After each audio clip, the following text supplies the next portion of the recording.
বিয়ানীবাজার সরকারি কলেজে পবিত্র ঈদে মিলাদুন্নবী সাল্লাল্লাহু আলাইহি ওয়াসাল্লাম উদযাপন করা হয়েছে।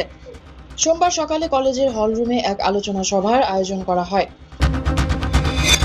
সিলেটের গোলাপগঞ্জ উপজেলার সোহেল মিয়া নামক এক যুবককে আটক করেছে পুলিশ।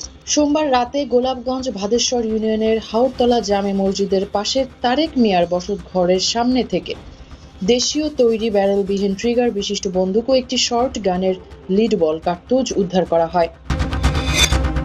কানাইঘাট সীমান্ত দিয়ে ভারতে অবৈধভাবে প্রবেশের চেষ্টার অভিযোগে দায়েরকৃত মামলায় অবসরপ্রাপ্ত বিচারপতি AHM শামসুদ্দিন চৌধুরী মানিক জামিন পেয়েছেন।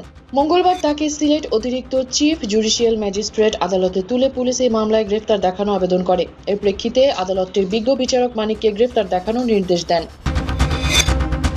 শাহজালাল বিজ্ঞান ও প্রযুক্তি বিশ্ববিদ্যালয়ের নতুন উপাচার্য হিসেবে নিজ বিশ্ববিদ্যালয়ের শিক্ষকদের মধ্য থেকে নিয়োগের দাবি জানিয়েছেন জাতীয়তাবাদী শিক্ষক ফোরাম।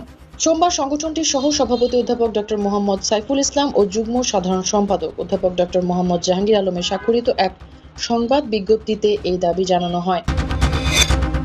সিলেটে ব্যাটারি চালিত রিকশা, অটোরিকশা এবং রেজিস্ট্রেশনবিহীন অবৈধ সিএনজি চালিত অটোরিকশা নিষিদ্ধ করেছে সিলেট মহানগর পুলিশ। সোমবার রাতে এসএমপি মুখপাত্র ও অতিরিক্ত উপকমিশনার মোহাম্মদ সাইফুল ইসলাম এক সংবাদ বিজ্ঞপ্তিতে এই তথ্য জানিয়েছেন। আওয়ামী লীগের সভাপতি মণ্ডলীর সদস্য এবং সাবেক মন্ত্রী জাহাঙ্গীর কবির নানক দেশ ছেড়ে ভারতে পালিয়ে যাচ্ছেন এমন গুঞ্জনে সীমান্তের এলাকায় বিভিন্ন জায়গায় তল্লাশি চালানো হয়েছে।